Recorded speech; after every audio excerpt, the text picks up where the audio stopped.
The dark web, red rooms.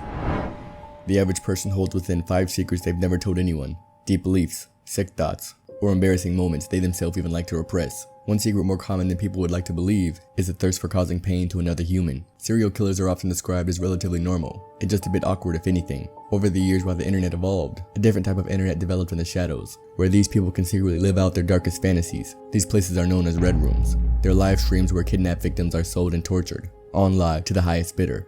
If you win the bid, you can control the scenario on how this victim is tortured and killed, allowing these deeper and socially unacceptable fantasies to become reality. Many people have questioned the validity of these red rooms.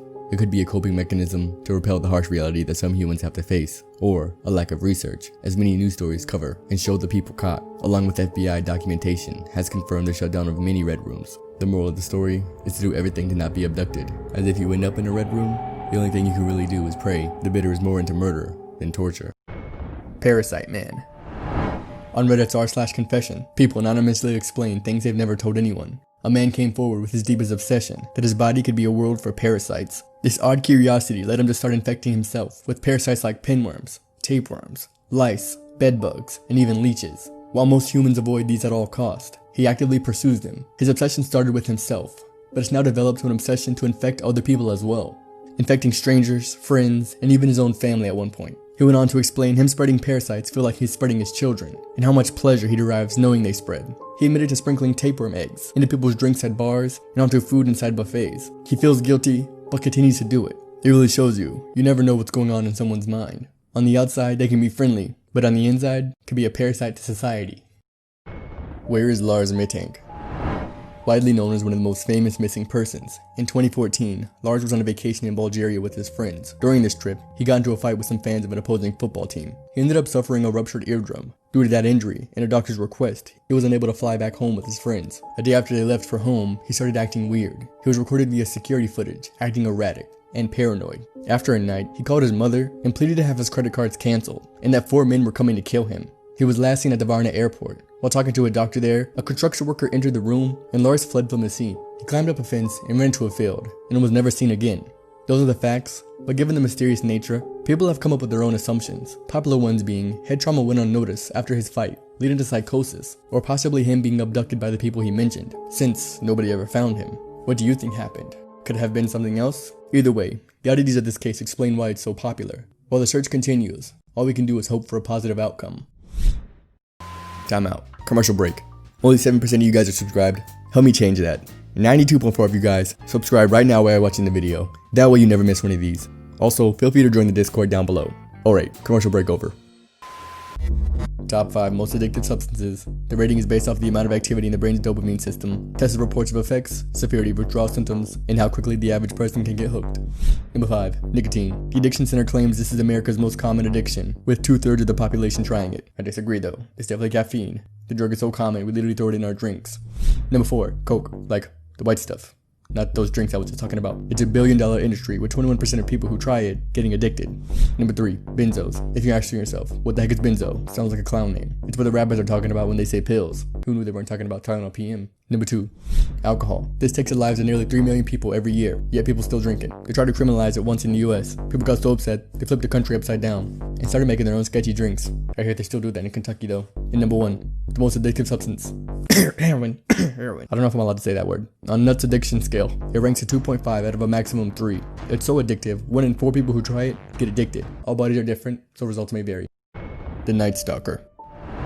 From June 1984 to August 1985, there were mysterious repetitive killings in San Francisco, California. Before the killings took place, there were obvious signs of an assault in a sexual nature. The age of the victims were as low as 9 and as high as 79. Often called the Night Stalker from breaking into windows during the nighttime, Rich Ramirez claimed 14 lives and tortured dozens of others before he was captured in 1984. Usually, killers follow some sort of routine, but unlike others, Ramirez killed with knives, hammers, tire irons, machetes, revolvers, and even shocked some. He was born on Leap Day 1960, giving him the rarest birthday. His mother was exposed to toxic chemicals while she was pregnant with him. At 2, he suffered head trauma from a fallen dresser. At 5, he was knocked unconscious with a swing. At 6, he started having seizures and his dad assaulted him and his brother. At 10 years old, he started to abuse illegal substances and sleep in a cemetery to get away from his family. At 12, his cousin started showing him pictures of assaulted women.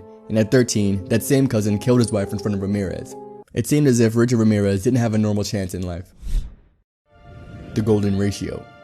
The Mona Lisa, shells, faces, hurricanes, even galaxies.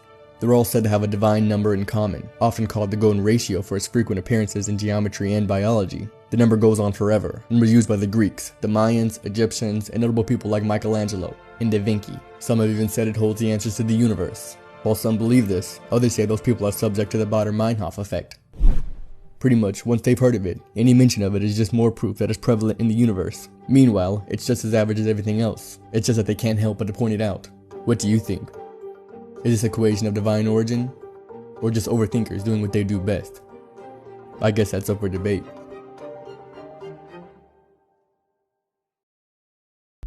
Top 3 close calls with death. Number 3. While on a casual bike ride, a man parked on the side of the road opens his car door without looking, knocking the biker off of his bike and sending his head into the path of an oncoming car. Without this driver's extremely fast reflexes, it's safe to say there would have been a splattered biker on the road. Number 2. Bikes on the side of the road must be accident prone, because this guy is just chilling when a bulldozer loses control and swerves directly towards him. Luckily for him, an oncoming car is scared and overcorrects, causing them to collide in the perfect timing, sparing the biker's life and leaving him virtually unharmed. Number 1. I have a question for you. Who would win?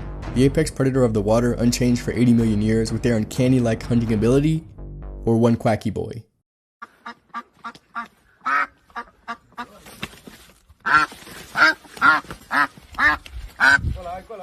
We'll chalk this one up to sheer luck, because I'm pretty sure he used his entire lifetime of luck on this one exchange. 5 interesting stuff. Number 5. This is Hiroshima after it got bombed. A wasteland where its real destruction can't be grasped by one picture. But this is it today. In less than a single human lifetime, it's returned to its former glory. Number 4. This is a nanobot artificially inseminating an egg. Number 3. This peach. Number 2. The motion dogs and cats use to drink isn't actually the forward-licking motion most people imagine. They learn while they're young the most efficient way to cup their tongue backwards and scoop.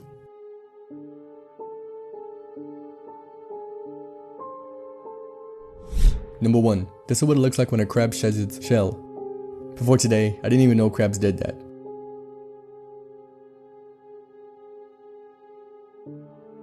It's kinda creepy. 2-sentence horror stories. As I hear my friends screaming for death, all I can do is stand and wait for my turn. I know the humans need our flesh, but why can't they kill us painlessly? I pulled on the still moving arm under the rubble, happy that at least one scientist survived the explosion. As I pulled out almost 3 meters of arm, with the occasional elbow, I knew I found the only thing not meant to survive. Her wrist bleeding out, I felt like a heartless a-hole, and promised I would never do it again. You better keep your promise. If you break up with me again, I'll really kill myself, and it will all be because of you. He confessed to our marriage counselor that he had been beating me, and burst into tears. The counselor patted his hands, comforted him, and said, "It's okay, we all have our anger problems, but first, we need to work on your wife's tone and behavior." "Tell me who Dana is," she said as she started to untie the rope. Maybe rock climbing with my wife wasn't a good idea. The Kill Dozer. It's not every day an armored bulldozer runs through a town, committing to $7 million of damage. Marvin Heemeyer, an average welder and mechanic, bought some land in Colorado and decided to settle down there. After a few years, a concrete plant was erected on the land next to his. Marvin was currently using that land but did not own it. Alongside that, Marvin was also forced to hook up his shop to the city sewer, but didn't want to because of the $70,000 price tag. One day, he woke up, sold his land and everything he owned except for one bulldozer, claiming God wanted him to attack everyone that wronged him. With his background in welding for over a year, he modified the bulldozer with metal and concrete armor, along with cameras throughout connected to monitors on the inside. June 4th, 2004, the tank was completed, he covered it with grease and sealed himself in. He went on his God-ordained rampage for over 2 hours, destroying over 13 buildings and plenty of cars. The police tactics couldn't stop him, and he was only stopped because the dozer partially fell into a basement. He used one of the many guns inside the dozer to take himself out, failing to hurt anyone in the rampage like he wanted, and it took the police over 10 hours to get inside of it. R/confession. I volunteered to do my aunt/uncle's laundry, to take money out of their pockets. So I lived with my aunt and uncle when I was about 17 years old and in high school. I had no money and I was absolutely terrified to ask them for anything. They wouldn't let me get a job because they wanted me to focus on school. I was hungry most of the time and I only ate food at school. School lunch was free in the state of Georgia. Anyway, I would do the laundry as much as possible. 99% of the time, my uncle would forget to take cash out of his pockets. I'd usually score about $20 per load of laundry. I often used the lost and found and stole clothes because I was poor. The title says it all. I didn't want to ask my parents for clothes because we were struggling. So I'd go to the office, claim to be looking for something, and then steal hoodies, shirts, electronics, you name it. I likely stole it. I didn't think much of it till someone stole something of mine, and I realized I kinda deserved it for taking others' things for years. Top 3 most valuable Pokemon cards. Number 3, selling for $90,000 mid-2020, the number 1 trainer, Super Secret Battle Mewtwo card. This card was given out in secret tournaments in 1999, making it extremely elusive. There are believed to be 7 of these in circulation, though the number is only speculation. Only the highest form of collectors can own this card. Number 2, and the most famous Pokemon card, selling for around $220,000 to the rapper Logic, the base set first edition Shadowless Charizard card. This is really the gold standard for Pokemon cards. This and the other base set Charizards control the market of Pokemon in its entirety. For PSA 10, there are only 120 copies, so don't expect to be spending anything less than $250,000 for the next up for sale. Number 1, and the most sought after item in the Pokemon card community, a PSA 9 sold for $230,000 this month, the Illustrator Pikachu. There were only 40 copies printed, but there were only around 10 in selling condition. This card was just sold under the radar, so the next listing, if public, in my opinion, will reach somewhere around $500,000. So yeah, get digging into those old Pokemon card binders and see if you have $500,000 laying around.